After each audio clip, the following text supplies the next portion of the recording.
Friends, गर्मियों में plants को हरा भरा रखना और उनसे फूल पाना थोड़ा मुश्किल होता है, लेकिन यदि हम सही देखभाल करते हैं, उसमें सही फर्टिलाइज़र देते हैं, प्लांट की कंडीशन के हिसाब से पोषक तत्वों से भरपूर उसको खाद दिया जाता है, तो प्लांट गर्मियों में भी अच्छी फ्लोरिंग करता है और ग्रोथ भी अच्छी होती है। तो आज के वीडियो में मैं ऐसा ही एक फर्टिलाइज़र शेयर करूंगी।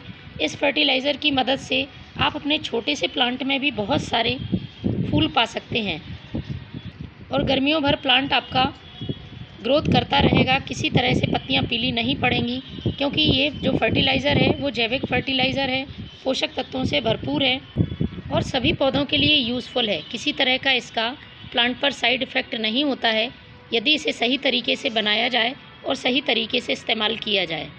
यदि आपके प्लांट की पत्तियां पीली पड़ रही हैं तो इस फर्टिलाइज़र का आप इस्तेमाल करें। पौधा एकदम हरा भरा घना रहेगा और उसकी पत्तियां भी पीली नहीं पड़ेंगी। ये फर्टिलाइज़र आप ख़ासतौर पर उन पौधों में इस्तेमाल कर सकते हैं जिनमें अभी कलियां बनना शुरू हुई हैं और उनमें फूल आने लगे हैं।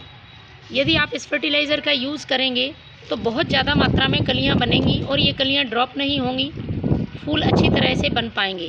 ये देखिए, आप मोगरा प्लांट देख रहे हैं, समर फ्लावरिंग प्लांट है और बहुत सारे फूल लगातार देता है यदि इसकी सही केयर की जाए तो इस प्लांट में आप इस फर्टिलाइज़र को डालें, आपको लगातार ये प्लांट फूल देगा। इस फर्टिलाइज़र में मैंने 2 चीज़ों का इस्तेमाल किया है, दोनों ही चीज़ें पोषक तत्वों से भरपूर हैं। तो इस फर्टिलाइज़र से मिट्टी का पीएच एसिडिक हो जाता है और इसमें हमारे गुलाब, गुड़हल, मोगरा जैसे प्लांट बहुत अच्छी फ्लावरिंग करते हैं और उनकी ग्रोथ भी अच्छी बनी रहती है। दूसरा ज़रूरी पोषक तत्व इसमें पोटेशियम है। पोटेशियम फूल लाने में, कलियां बनाने में मदद करता है, जड़ों की मजबूती के लिए बहुत ज़रूरी है। तो फर्टिलाइज़र बनाने के लिए सबसे पहले मैं इस्तेमाल कर रही हूँ एक जार का। आपको एक खाली जार लेना है और उसमें आपको यूज़ करना है ये केले के छिलके। केले के छिलके हम सभी जानते हैं और इसका फर्टिलाइज़र हम यूज़ भी करते रहते हैं, लेकिन जिस तरीके से मैं ये फर्टिलाइज़र बना रही हूँ उससे प्लांट को बहुत ज़्यादा फ़ायदा होगा और प्लांट की सॉइल भी उपजाऊ रहेगी। तो मैंने 2 केले के छिलके का इस्तेमाल किया है। पोटेशियम, मैग्नीशियम, कैल्शियम, आयरन जैसे तत्वों से भरपूर है। आप इस तरह से सूखे हुए केले के छिलके का भी इस्तेमाल कर सकते हैं और या फिर फ्रेश केले के छिलके भी ले सकते हैं। तो मैंने फ्रेश केले के छिलके लिए हैं, इनको हमें छोटे छोटे टुकड़ों में तोड़ना होगा और इस तरह से इस जार में डाल देना है।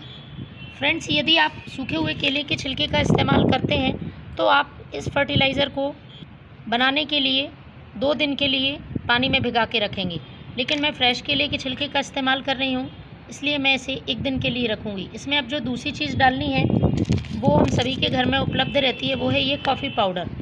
कॉफ़ी से प्लांट की सॉइल एसिडिक हो जाती है, जिससे प्लांट में ग्रोथ भी अच्छी होती है, लेकिन कॉफ़ी पाउडर का हमें ज़्यादा यूज़ नहीं करना है।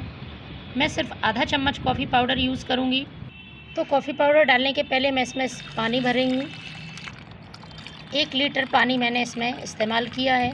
अब इसमें मैं डालूँगी ये आधा चम्मच कॉफ़ी पाउडर। दोनों चीज़ें आपको अच्छी तरह से मिक्स कर लेनी है और इसको हमें 1 दिन के लिए रखना होगा। 1 दिन बाद हम इसका इस्तेमाल करेंगे। फ्रेश केले का छिलका लिया है, इसलिए इसे ज़्यादा दिन नहीं रखना है, वरना प्लांट में फंगस लगने का डर रहता है। यदि आप सूखे हुए केले के छिलके का इस्तेमाल कर रहे हैं तो आप इसे 2 से 3 दिन रख सकते हैं। 1 दिन बाद फ्रेंड्स देखेंगे तो कुछ इस तरह से ये फर्टिलाइज़र मिलेगा। केले के छिलके पानी में अच्छी तरह से गल गए हैं, इसको हमें छान लेना है। छानने के बाद हमें इसे डाइल्यूट करना होगा। जितना भाग आप फर्टिलाइज़र का ले रहे हैं उसका हमें 3 गुना पानी मिलाना होगा। और ये फर्टिलाइज़र आप तेज़ धूप में यूज़ ना करें, सुबह या शाम के समय इसको अपने प्लांट की सॉइल में डालें। तो प्लांट की सॉइल में पॉट की साइज़ के हिसाब से इसका यूज़ करें। महीने में 1 बार आप इस फर्टिलाइज़र को अपने प्लांट्स में ज़रूर डालें। Thank you.